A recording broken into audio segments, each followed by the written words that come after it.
Ako po ay isang dating guro sa Arizona, USA, bago ko nakilala si Aksa. We are living a good life in the US. It's a dream come true para sa mga Pilipino na makarating sa Amerika. At laking pasasalamat ko sa Diyos na isa ako sa maswerteng Pilipino na nakarating sa US. Napakasaya at napakaganda ng buhay namin habang kami nasa Amerika. Lahat ng pangailangan ng aking mga anak ay aking naibigay tulad ng pagkain. Nakapag-aral sila sa magandang paaralan at nakapagsuot sila ng magandang damit. So talagang isang malaking oportunidad ito na binigay sa akin ng Diyos. So everything is great hanggang sa dumating yung taon ng pandemya. So July 2020, sa di inaasahang pagkakataon, kaming buong pamilya ay umuwi ng Pilipinas. So at ito yung panahon na inoferan din ako ng aking kaibigan ng insurance. So si Carmen Bukid, isa siyang high school friend. Isa si Lilibet sa nakapansin sa post ko sa Facebook. Kaya naman nung in-approach niya ako, immediately pinadalhan ko agad siya ng solutions namin. So that time, hindi niya ma-appreciate kung ano yung solutions na ibinigay ko sa kanya. Sino ba naman ang makaka-appreciate nung panahong yon? Wala ka nang trabaho, wala kang income, tapos o-offeran ka pa ng insurance. So isang burden yon para sa akin. So that is the typical reaction ng mga tao na walang hanap buhay. So ang ginawa ko, inoperan ko siya maging isang financial advisor. Yun ang kagandahan sa profession namin, na pwede namin i-extend yung opportunity sa kanila. So grinab ko agad yung opportunity na yon kasi nga, ang hinahanap ko during that time ay magkaroon ng trabaho at magkaroon ng income to provide for my family. So nung grinab ko yung opportunity na maging financial advisor ni Aksa, yun din po yung time na kumuha ako ng insurance policy kay Carmen. Ang in-offer ko na solution kay Beth is an investment-linked plan. Ito ay combination ng insurance and investment. Actually, this solution is perfect for those who are tight in budget, na katulad ni Beth. Kasi andito na lahat, may insurance, investment and saving, plus pwede pa nating dagdagan ng health insurance for critical illness na within our budget. It was July 2022 when I got a job offer from one of the US schools. At agad-agad sinainan ko yung contract kasi nga gustong-gusto kong bumalik ng US kasi ganun kaganda yung buhay doon. So as part of the requirement, so kinakailangan kong mag-undergo ng medical examinations. At doon ko nakapa yung maliit na bukol sa may right breast ko. So I undergone several tests at doon nalaman na yung bukol ko ay Berad's 5. So meaning 95% malignant. Nung malaman kong may sakit si Lilibet, di ko agad ito ma-process sa utak ko. Sino ba mag-aakala na after 2 years ang isang Lilibet, isa kong kaibigan na healthy, masayahin, ay magkakaroon ng sakit? So nung nag-positive ako sa cancer, hindi ko alam yung mararamdaman ko. Kasi nga, pag sinabi natin cancer, wala na. Parang end of life mo na yon. Maraming gabi ang di talaga ako makatulog dahil sa pag-iisip. So totoo nga yung sinasabi nila na ang sakit ng isang tao ay lumalala dahil sa pag-iisip. Kasi iisipin mo, what if ganito, what if ganyan, gagaling pa ba ako? Ang bigat sa loob.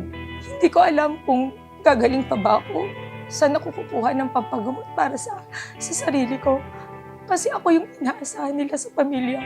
Sobrang sakit sa dibdib. Hindi ko alam kung paano namin ipagpapatuloy ang aming buhay. So, moving forward, hiningi ko ang tulong ng aking ABH na si Ma'am Sherlyn para i-process yung claims ni Beth. One of my former advisor, who is now a unit head, si Carmen, asked me to conduct AXA Discovery Day for advisor to one of her high school friend. Now, AXA Discovery Day, this is a career orientation for financial advisor role. At dun ko nakilala si Lilibet.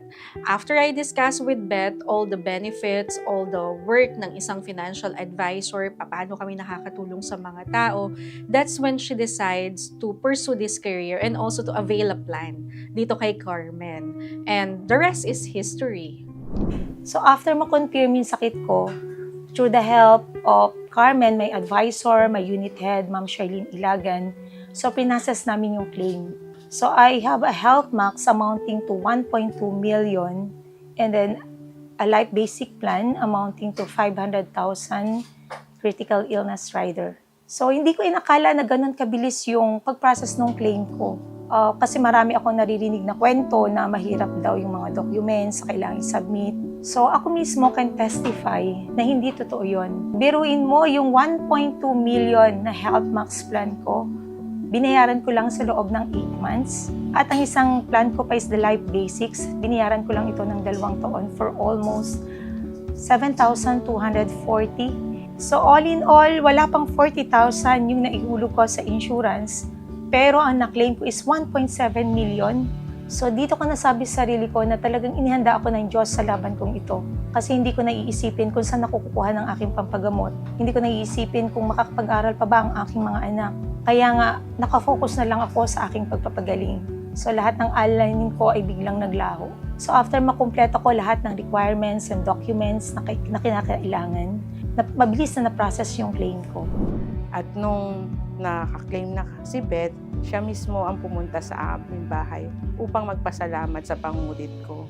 At yun, doon ko naramdaman ang kahalagahan namin bilang isang financial advisor na somehow na-fulfill namin yung promise namin sa kanila na in times of uncertainties, andun kami para tulungan sila. So, napaka-usual lang naman actually ng mga requirements, nothing special. Na-confirm yung sakit niya through biopsy nung August 27 and then September 5, na i-submit na namin kaagad yung mga requirements na hinihingi for this claim. So dito ko naramdaman na talagang mahal ako ng Diyos.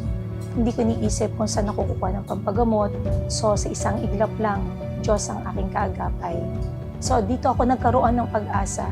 Pag-asa na gagaling pa ako. Alam niyo po ba, kahit nagkikimo ako, patuloy pa rin akong nagtatrabaho bilang financial advisor ni AXA. Kahit habang nasa chemo ako, nagka-client meeting ako, ginagawa ko ang aking trabaho bilang financial advisor kasi gusto kong i-share sa lahat ng mga tao kung gaano kahalaga ang health insurance.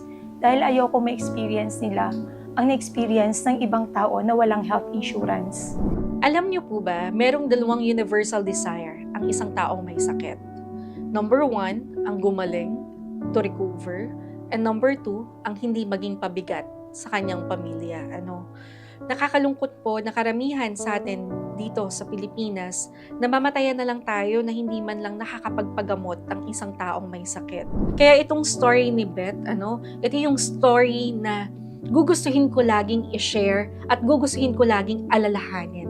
Kasi this is the story of hope, na talagang makakapagpabago ng buhay ng isang tao, na kahit na napaka-hopeless nung sitwasyon mo, meron pa ring hope na ibibigay sa'yo ang Diyos. Hindi kanya bibigyan ng isang problema na walang solusyon, and ito yung makakapagpasipag sa akin to do this profession. Kasi alam ko na walang ibang tao o walang kahit na sino ang makakapagbigay ng milyon sa isang taong may sakit maliban dun sa insurance na ino-offer ko.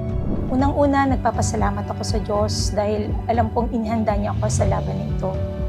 Pangalawa, sa aking kaibigan na financial advisor na si Carmen Dupil. Pangatlo, sa AXA for fulfilling their promise sa mga clients nila na tulad ko. Pang-apat, sa aming KBH na si Ma'am Charlene Ilagan, sa lahat ng tulong niya para sa akin at sa lahat ng mga dasal. Andyan ang promise nila na tinupad para sa akin at para sa aking pamilya. From the bottom of my heart, maraming salamat po sa inyong lahat.